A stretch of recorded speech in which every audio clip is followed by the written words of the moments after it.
All right, let's dive right into this explainer. Today, we're unpacking a highly specific, kind of wild Thursday afternoon in New York City.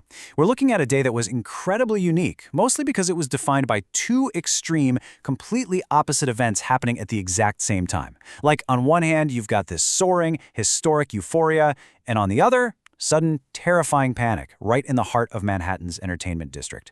It's just a fascinating look at how rapidly a situation can flip in a major metropolis, and we're going to use the facts and the actual footage from the day to understand exactly what went down. Seriously, just picture the dual reality of this exact moment. On one side of the city, you have thousands of fans losing their minds, celebrating the New York Knicks winning their long-awaited NBA championship. We're talking the franchise's first title since 1973. City leaders, including Mayor Zoran and Mamdani, were literally gearing up for one of the largest traditional ticker tape parades in New York history. But then, concurrently, sudden gunfire erupts right near the intersection of 44th Street and 7th Avenue and Times Square. It's such a jarring contrast, right? A massive citywide celebration going on alongside this sudden explosion of panic, with tourists and pedestrians just scrambling for their lives in one of the world's most famous locations. Section 1. The Incident. Breaking down the Earth Cam footage at 44th and 7th Avenue. So it's right around 3:30 p.m. local time when this rapid, super chaotic sequence of events unfolds. The dramatic moments right before the shooting were actually caught on a live EarthCam stream. You can see at least two individuals in the street holding what definitely appeared to be firearms. And then just moments later, multiple gunshots ring out across Times Square. Immediately after that gunfire, those suspects bolt. They flee the scene, and right on their heels, the footage shows NYPD officers chasing them on foot straight through those massively crowded streets. Literally, all of this happens in a matter of seconds. Section 2. The NYPD response. Securing the bow tie. Okay, the wording here is absolutely crucial when we talk about the police response, because it totally changes the operational playbook. The NYPD moved in fast to secure the area, temporarily blocking off cars and pedestrians from parts of Times Square, specifically that busy bow tie section where Broadway and 7th Avenue cross. But as they locked it down, authorities explicitly stressed that they were treating this as a shots-fired investigation, which you can see to find on your screen. They made it crystal clear. This was not an active shooter situation. Why does that actually matter? Well, an active shooter means there's a continuous, ongoing threat to the public, requiring a completely different tactical response. By calling it shots fired, police were basically saying, look, a serious crime just happened, but the immediate active threat of random violence is over. Section 3. Casualties and custody, the most surprising metrics of the afternoon. First number up, less than 10.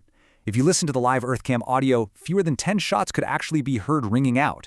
Now, in a crazy, echoey environment like Times Square with sound bouncing off all those skyscrapers, it can absolutely sound like a whole lot more. But the audio evidence points to a surprisingly low number of actual shots fired. And that brings us to the absolute craziest metric of the whole afternoon, 0. Miraculously, despite this going down at 3:30 p.m. in an area literally swarming with hundreds of thousands of daily visitors, police confirmed 0 reported injuries. I mean, think about the sheer density of Times Square, right? The shoulder-to-shoulder tourists, the costume characters, people commuting, the fact that bullets were flying through the air and not a single person was hit, it is just an unbelievably fortunate outcome. Section 4. Custody and current status, where the investigation stands today. So after that wild foot chase through the crowds, police did manage to take one person into custody. That said, they are keeping a super tight lid on the details right now. We don't know the suspect's identity yet, and potential charges haven't been released either. Plus, it's still unclear if other suspects are out there.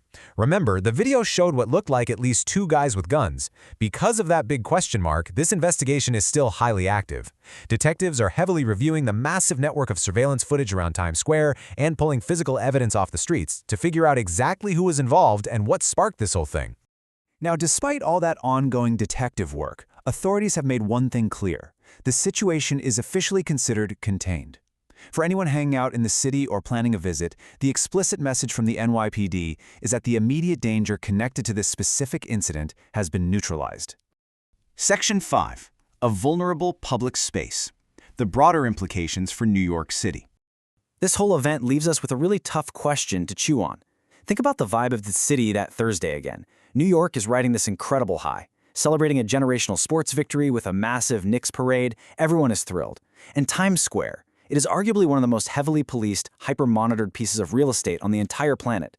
Yet, in just a few seconds at 3:30 in the afternoon, the mere sight of firearms and the echo of a few shots instantly turned a global tourist hub into a total panic zone.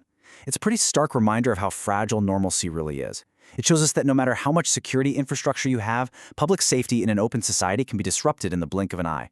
Thanks for hanging out with me for this explainer, and definitely keep this question in the back of your mind the next time you're standing in a bustling city square.